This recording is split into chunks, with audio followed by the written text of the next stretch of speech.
Pessoal, no vídeo passado eu estava falando do modo de produção asiático, que é basicamente o modo de produção de tributação das sociedades agrícolas, que é muito característico em sociedades dependentes de rios, como por exemplo a sociedade mesopotâmica, as sociedades mesopotâmicas e do Egito Antigo.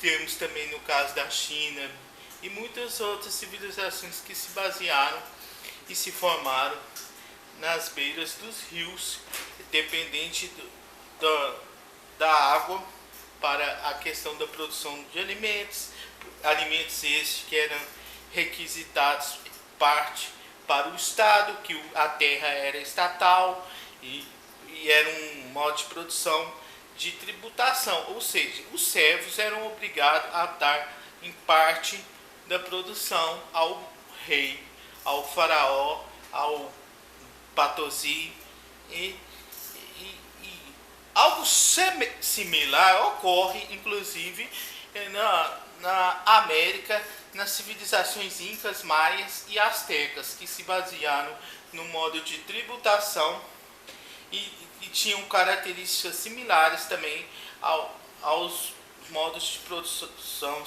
asiáticos de civilizações como Egito, Mesopotâmia, Ásia, a região da China, que também se formou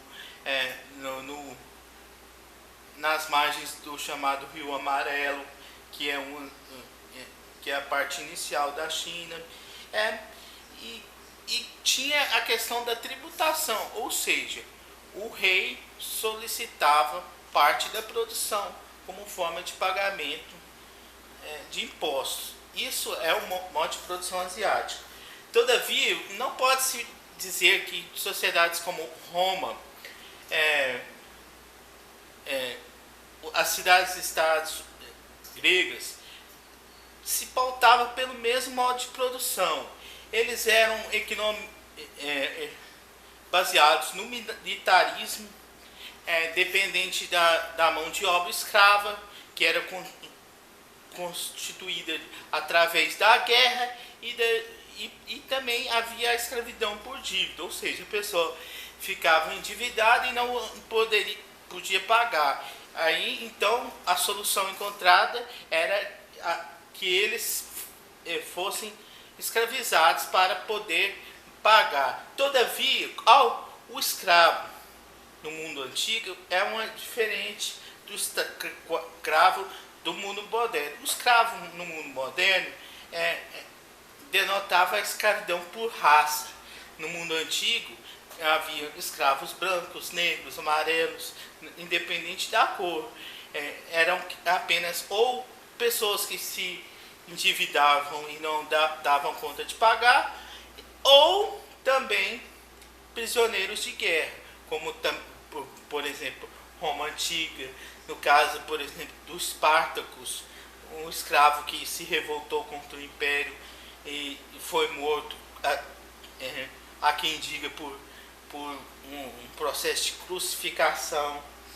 E essa sociedade é militarista, diferente do modo de produção asiático, que se baseava na agricultura e na tributação dos alimentos, ou seja, parte dos alimentos iam para já o Império Romano. Era um modo de produção escravista, invadiam territórios, pilhavam e territórios, com isto eram dependentes da guerra. Baseava-se o módulo de produção na guerra para obter mão de obra escrava e vocês verem a diferença. E no mais, espero que vocês tenham gostado. Não se esqueçam do joinha. Falou para todo mundo, para as pessoas que acompanham meu canal, principalmente por João Fernandes, que já tinha me pedido nos outros vídeos. E falou, galera!